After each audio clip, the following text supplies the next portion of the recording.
Hey everybody, David here, and today I want to talk about something that I noticed on Twitter recently, a few days ago, or at least 2 days ago, because everybody's quarantined, everybody's still socializing on social media. But I thought it would be fun to bring up a topic that I noticed. People were debating if which movie was the worst of the MCU. Was it Iron Man 3 or Thor the Dark World? And I thought it would be a fun thing to talk about on my channel. So here I go. First of all, if you know me, I love the MCU. I love every film of the MCU, some obviously more than others. I hate using the word worst because I don't think any of the MCU films are bad. The most, I would say, are they're good films or they're great films. And I would say my least favorite movies of the MCU are Ant-Man and the Wasp, maybe Captain Marvel. I still enjoy those movies, by the way. I would put them more at the bottom. Maybe Doctor Strange is near the bottom. I wouldn't put it at the very bottom, but I would probably put it close to the bottom. But for the most part, I think I've enjoyed all of them. With that being said, I do not think neither Iron Man 3... Maybe Iron Man 3 would be my least favorite. I'm just getting straight to the point.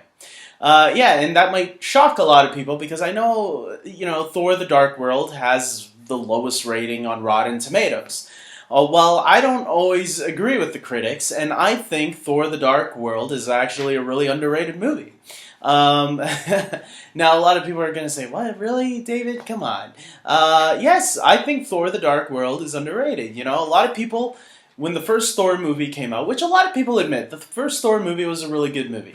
It was the second Thor movie that lost people for some reason. And I don't know why. A lot of people wanted to see more of Asgard. We got more of Asgard. Okay, people complain about Malekith. I don't think Malekith is that bad. I'm going to be honest. I think he serves his purpose. He's the bad guy. You get it. Oh, but there's not much depth to him. There doesn't need to be much depth to him. Because he's the bad guy trying to destroy shit. Just let Thor go kick his ass. I don't care. So, I don't... but everybody's different. I get it.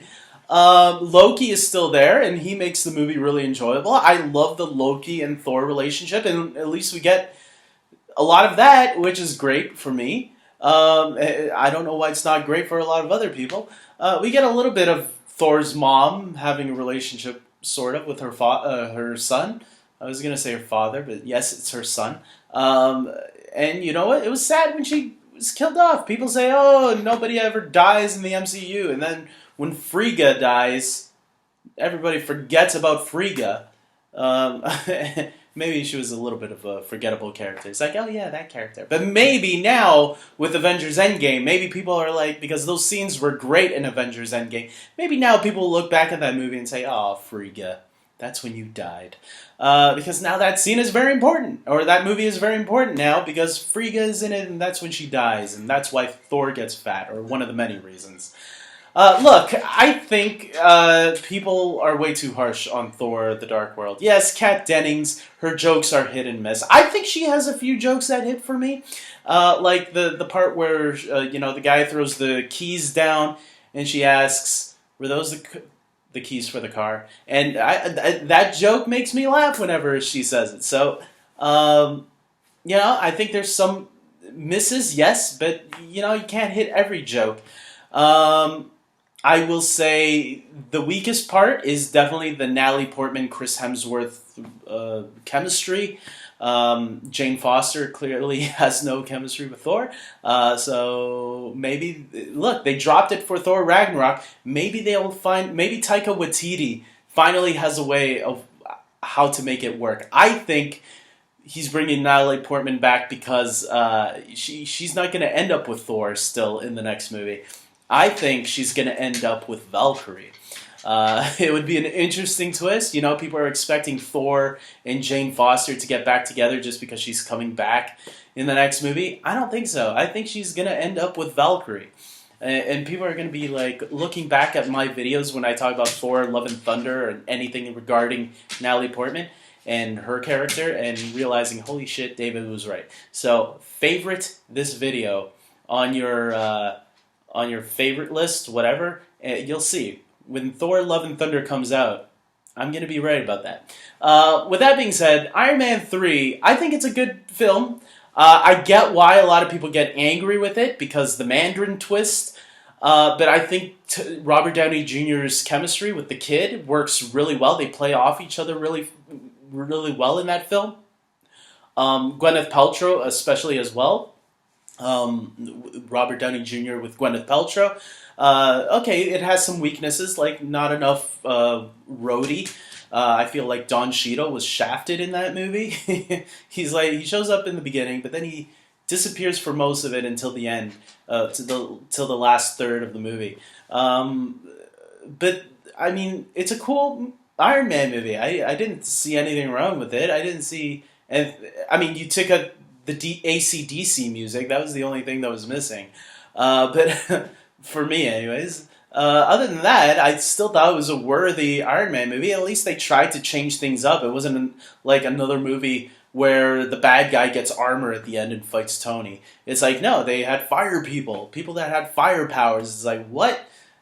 So, look, I read the Extremist comic, and I thought it was a worthy adaptation of that. Yeah, the Mandarin, like I said, the Mandarin twist sucks, and I get it, but when that moment does happen, it is a funny moment, and I'm not gonna deny that, you know? I remember laughing when I first saw it, and it still is pretty funny when you still watch it today, and I think people took that too seriously. Sometimes changes for movies can be okay if you're willing to accept it. And now look, at least Marvel is correcting that mistake by having Shang-Chi and the Legend of the Ten Rings introduce us to the real Mandarin. They corrected the mistake with that short film, All Hail the King, that showed that Ben Kingsley's character was the fake Mandarin, that the real Mandarin was coming to kill him while he was in prison. So hopefully one day people will look back at Iron Man 3 once that Shang-Chi comes out. Maybe people will look back at it and say, okay, all is forgiven now. But now that we got the real Mandarin in a more recent film. But I still think Thor: The Dark World is better because I really do love the Thor character more than Tony Stark. And I know maybe for some people that's sacrilegious to say. But I do feel Thor is a great character, and his chemistry with Loki is. I connect to that because as someone who has two brothers, I connect to the brother relationship a lot. That even though we argue once in a while, there are times where we are able to put our arguments aside in order to help each other as well. And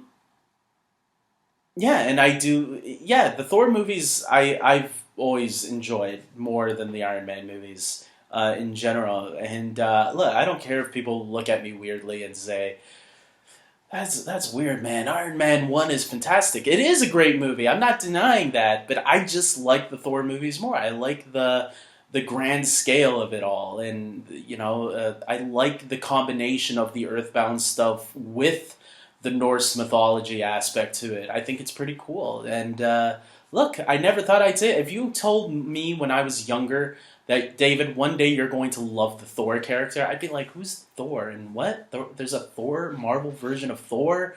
Like, back in the 90s, I didn't know that. This was just something I learned as the years went by and I got older, and I learned about the Thor I learned about Thor when I read the Ultimate Comics in 2006. That's when the Ultimate Comics were starting to come out. They had Ultimate Spider-Man, Ultimate X-Men, Ultimate Fantastic Four, Ultimate Avengers. I read all of those Ultimate Comics. That was my gateway into the Marvel comic universe. Yeah, that was my first exposure of Thor. He was in that version. That's why I'm used to Nick Fury being played by Samuel Jackson, because they made him look like Samuel Jackson in that comic. So it was an obvious choice for me. So Thor, that was my only exposure. But I think it was the movies that really made me the ultimate Thor fan. Now I really do love Thor character even more. And I have gone and read a few of the comics already to get some exposure of what the comic book version is like.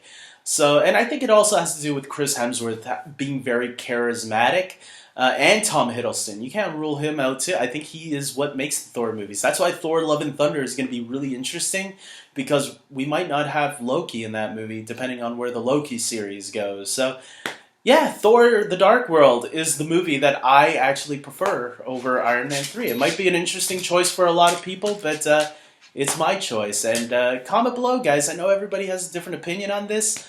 And it's an interesting conversation to be had. I threw out my reasonings for liking both of these movies and my reasonings for liking Thor The Dark World over Iron Man 3. And you don't have to disagree with me or agree with me. We can have a civilized conversation, and that's what being a movie fan is all about, right? So let's have cool conversations without getting angry at each other.